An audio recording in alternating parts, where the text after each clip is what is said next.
Савось Распусник. Автор Якуб Колос. Читає Ярош Микита.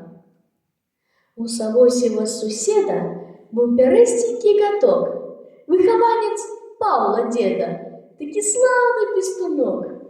Ну такий каток хороший, як драпянка за 3 гроші. Ходив каток под мосток, ловив рибку за хвосток. Потім дід на печі казки-байки ворковав, белым хвостиком, до речі, так і спевом отбивав. Котик з дедом жив у згоді, не сварилися за печ. Раз был котик на охоте, на мышей поднял им меч.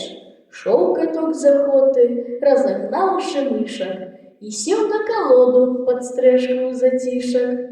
Крей себе спинку, мордочку и лапки. Зюрк! Савось в будинку выскочил без шапки, а за Савосем Рудька. «Куси-ка, тютька!» Бедный кот весь жахнулся, да на счастье был тут плот, и на плоте дуб, и кот только фыркнул и льганулся, и на дубе опынулся. Сел каток на дубок и каже забиякам: «Эх, Савось шалопай, ты меня не чапай и не скуй собака!» Не удалось Савосю катка подкусить, и пришлось Антося на помощь просить. Вось Савось и Антось сталися дружаки, каля клуні стоять, за лихое таять, закидают знаки. Як зловить катка и отдать с молотка Рудьку на расправу. Отшиваться ж яны, и их розум дурный, выдумал забаву. А по той нараде Савка торбу краде, антик хлеб собаку. А кот на печи сел, як той старейший, ему и не узнаку. Эх, пірестенький каток, стерожися ты, браток, не ходи ты по надворку, не ходи гулять на горку, там беда тебе чакае, сам не ведаешь якая. Осторожненько ходи, за Савосем ты гляди, бо Савось замышлил штось, нездарма зимой Антось. Вот Савось у кутку сховався і катку замовляє зуби для катіної згуби.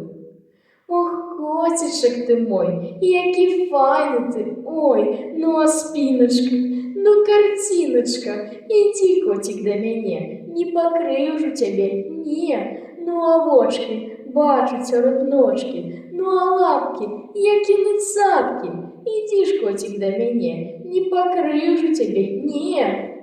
Ялкнув котик, вигнув спинку, хвост подняв як корбу, але у ту же хвилину шусь коток у торбу. И катка понесли в поле, а там чисто, ни кусточка, ни хвоинки, ни дубочка, одни межечки да роли, неде там катку сховаться.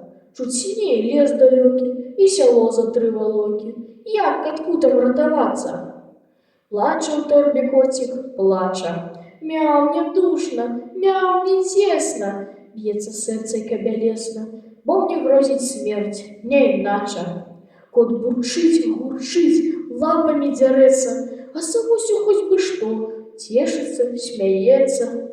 Ну, спынися, Антось, подержи собаку, только выпущу кота, скуй-то ты у атаку. Одышался Савось, Антик притаился. І тут котик у острог раптом отчинился, з торби выскочил, присел, треба ж разглядеться. Зик, тут Рудька, что робить, где ему подеться? Скуй, пускай, кричит Савось. Куси-ка-то, Рудька! Ша! Чого ж Савось там так закричав нелюдсько? Глянув Антик. Вось дівота, вось де лиха, вось беда. Що зробило їм дурота? І що сталося з кота? Ось попалися 2 змовці. Просто шкода малышов, на Савосевой голодці котик схованку знайшов. Лямантує бідний Савка, а шальоний, чуть живий. Кот тупився, ну як пиявка, і не здимеш з голови. Упустив куптюру скуру аж до самої кості. Бреше Савка з того дуру і кричить: «Пусти, пусти!» Рудька крутится навокал, бреше, цапая катка. «Эх, Савоська, ты ж мой сокол, справа дрянна и бридка!»